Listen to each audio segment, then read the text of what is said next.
Well, we just got done doing that back-to-back cold dip. 10 minutes in, 10 minutes out, 10 minutes back in. And now we are homeward bound. And I just wanted to take a little video to show like how cold I am and what it looks like after I leave the river. I did do an extra few minutes out there on the beach and warm up, like I said. Woo-wee. And just a few more minutes. I didn't want to be out there too long because it's starting to get dark, you can see. And yeah, this is me paying attention as I drive, but also letting you see what it looks like on my way home. My feet are frozen right now because I do still have my scuba socks on. And for some reason, I find that it helps when I leave my feet in my scuba socks till I get home, which is only 15-ish minutes away from Boulder Beach. I find it for whatever reason, my feet, maybe the water in my boots isn't that cold. Well, it's freezing. Let me just tell you right this second, it's freezing. But usually I find that when I don't take my feet right out of my scuba socks after they've been cold like that it doesn't take me as long to warm up. Now, I don't know. That's not based on any actual science or anything. It's just my own personal experience. Now, not everybody does that strategy. I used to, when I would come dip, is put some nice thick wool socks on and then put my Ugg-like boots on over those nice thick socks. That's a nice way to do it too, but my feet would take, or sometimes that cold would transfer into my hands. So it would just like, I don't know, that doesn't make any sense, but you know, sometimes you just have to be in the situation in order to know for yourself what the strategy, which way goes best for you. The best way for me, I found, is, my nose is running a little bit because I'm cold. The best strategy for me, I found, is just to leave them on till I get home. And then it also just makes it a roll in, dip out type adventure, which I like. I don't mind being extra and bringing like a yoga mat or things like that to aid in my comfort, pair of pants, whatever it is. But I also just like to be really easy peasy and have less clothes to mess around with. I got my towel wrapped around me so that I'm not as soaking, dripping wet. My wet swimsuit's still on, of course. And then I have all my layers, my vest. I have my little nighttime thermal hoodie thing, whatever you want to call it. It's a Snuggie. Excuse me. I had to drink some pop when I got back into the truck, so that's why I'm a little gassy. I have my little drink of my Diet Cola. It doesn't have to be warm for me to enjoy it. I like cold drinks. It should make sense to the type of person I am. Even moving here to Spokane where it snows a lot, I still prefer my cold drinks. I think it's a DNA thing where you either like hot things or cold things. I'm not saying I don't like hot things. I don't prefer them. I'm not really a coffee drinker. I'm not a hot cocoa drinker. I do enjoy some tea, peppermint, and you know, I'm into teas, whatever kind you want us to bring out. Maybe not an Earl Grey as much, or I'm not really into the blacks. They're a little more bitter, but I'll drink those too. Well, maybe I won't. You know, I used to be in it for the creamer, but then somebody told me this stuff creamer is bad for you. And I know everything's bad for you, but you know, if I can just minimize it, I only have room for my Diet Coke. So we'll just leave it at that and call it a day. You got to pick and choose your favorites. Well, Diet Coke's mine. I'm not a coffee drinker. I was a creamer drinker, not a coffee drinker. Why are we stopping here, people? Got a little bit of congestion in front of me, so we're slowing down. Oh yeah, the heater just came on. Yes, I'm here for that. Here for the heater. Oof. Yeah, I'm totally shivering. I'm cold. I said it 1,000 times while I was in the river that I was cold. So believe me, I'm still cold. It takes a while to warm up after you get out of the river. I prefer not to just rush home and get into the hot shower.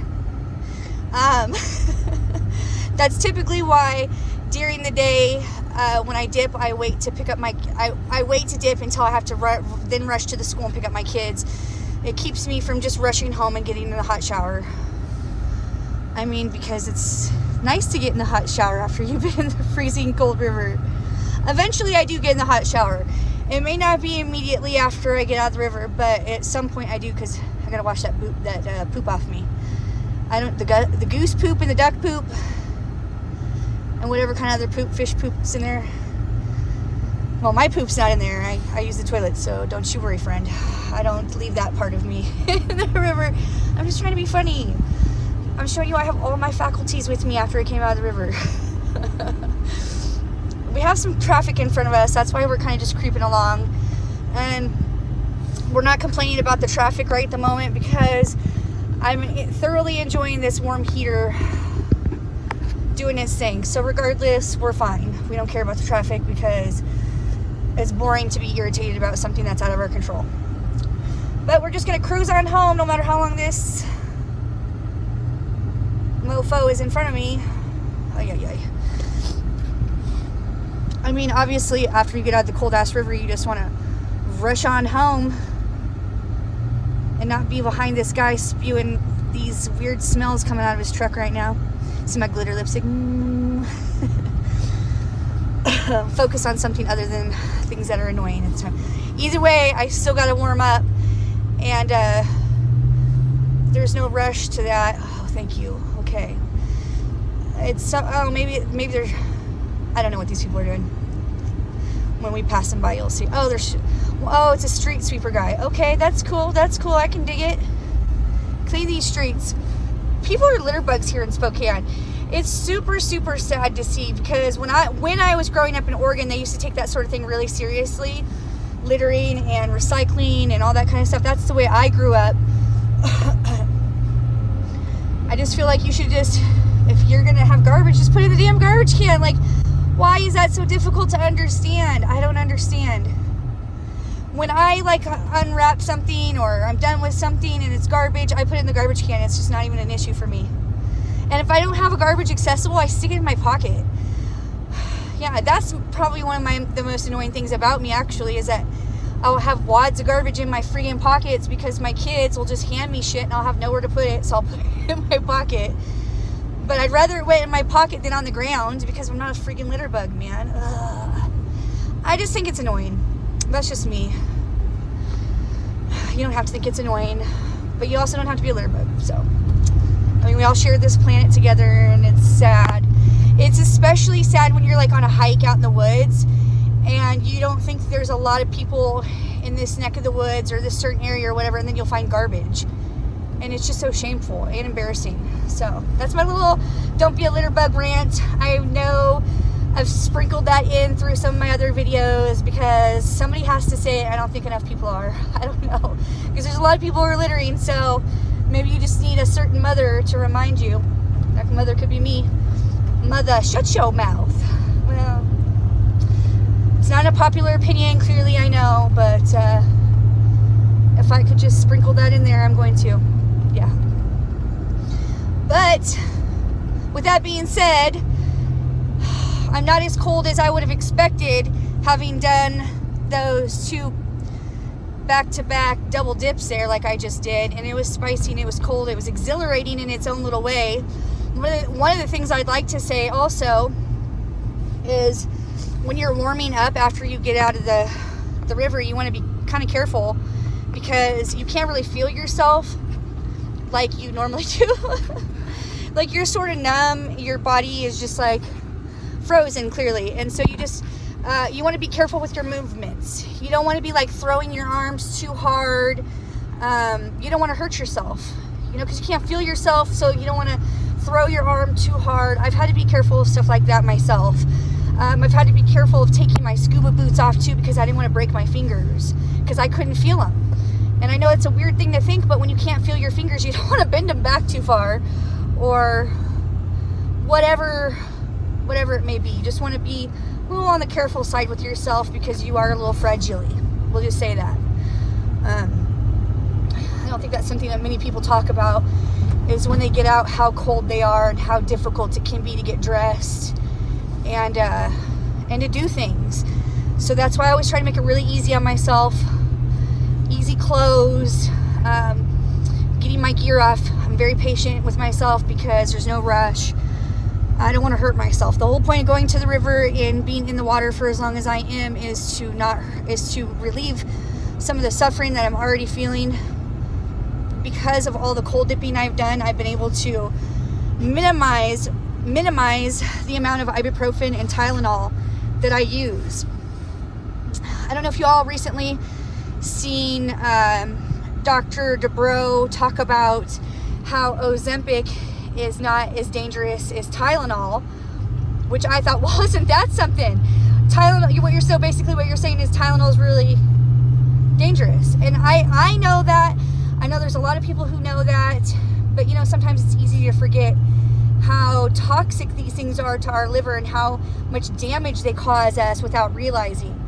So I know they're over the counter and they seem safe, but it's not for me that's saying it. Dr. DeBro is probably being paid by Ozempic. I don't know, to say how great it is. I don't know, but he's obviously not being paid by Tylenol because he's making his opinion known that it's very dangerous. So my whole point of that is I've been able to reduce the amount of Tylenol and ibuprofen that I put into my body because cold dipping helps with my inflammation, helps with my pain, as well as, I've said it a million times, it helps with my pain.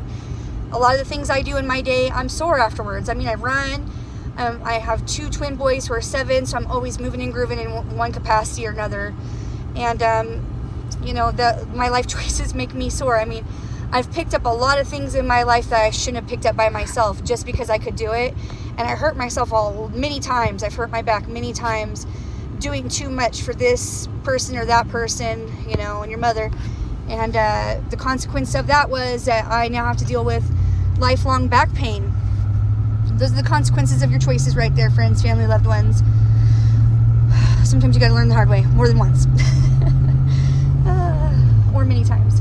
But if you don't want to be stuck taking any kind of medications, ibuprofens, prescribed or not, there's obviously a lot of medications that are prescribed that aren't good for you either. I'm not a pharmacist. I'm not a doctor.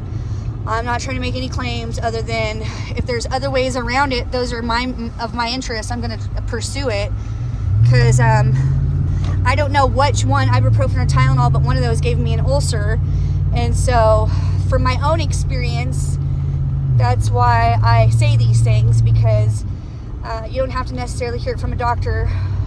You can just find out the hard way yourself and how they antagonize things in your body. They may temporarily relieve you of whatever you think the issue, or whatever the issue that you're having is, but then they'll come back and bite you with other issues, like an ulcer, or whatever other health complications come with the use of Tylenol and ibuprofen. I don't know. I'm not a doctor. I'm not a physician. I'm not a pharmacist. Blah, blah, blah, whatever. I'm just saying I pursue cold dipping because it helps, in more ways than one. Helps with my confidence also. Hey, got this YouTube channel up and running because I can see through my cold dipping and dunking experiences that I can do hard things. And walk a mile in my shoes before I'm going to take your criticism to heart. I certainly would not take criticism from somebody I wouldn't take advice from. So something I remind myself of often, because there are a lot of hateful people in this world. I'm almost home, woo! And my feet are still frozen. But we're almost home nonetheless.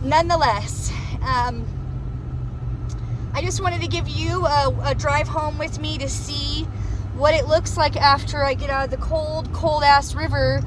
And especially after doing something so serious, as I like to say, because double dipping, that was intense for me. My right foot is frozen still. It's going to take a while for my foot to defrost. I do not like to get into the hot shower with my feet frozen. It kind of freaks me out, and I like to be able to feel my feet when I'm in the hot shower. I think that's important. I know you're thinking like, duh, of course it's important, but when after you get out of the cold ass river, you can't feel your feet for a really long time. And that's one of the reasons why I wear my scuba shoes. With all the stuff that I've read and all the stuff that people have read and told me and blah, blah, blah, I haven't read anything that says that you can't protect your feet or your hands. And I know there are people who do go in barefoot, and to each their own. But I've been doing it long enough now, for a year, to have experienced that you cannot do the time without having something on your feet. Like, I mean, I guess if you don't want to stay in for very long, then you boo. But I like to stay in and do the time, as we already know, and so I like to keep my feet protected. I know that there's nerve damage that you can do to yourself. I've read from other people's experiences. I want to avoid that because I already have nerve damage from the frostbite, and that's still healing, I tell myself. I mean, I can still feel my fingers, but it's a very interesting sensation at the tips that I'm hoping will resolve itself, because I do enjoy the sensation in my fingertips, actually. I know, sometimes you gotta learn the hard way. But anyways, on that note, I'm home. I want to get out of this truck, although I don't want to get out of the truck because it's nice and warm, and it's probably not nearly as roasty toasty in my house as I'd like it to be.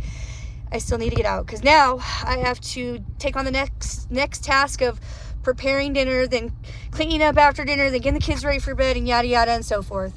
But that won't stop us from our next adventure tomorrow of 15, cold dip number 15. So if y'all are interested, come back and join me for that. Thanks for driving home with me. Thanks for doing time with me. Appreciate you. Have a great evening. Love you. Bye.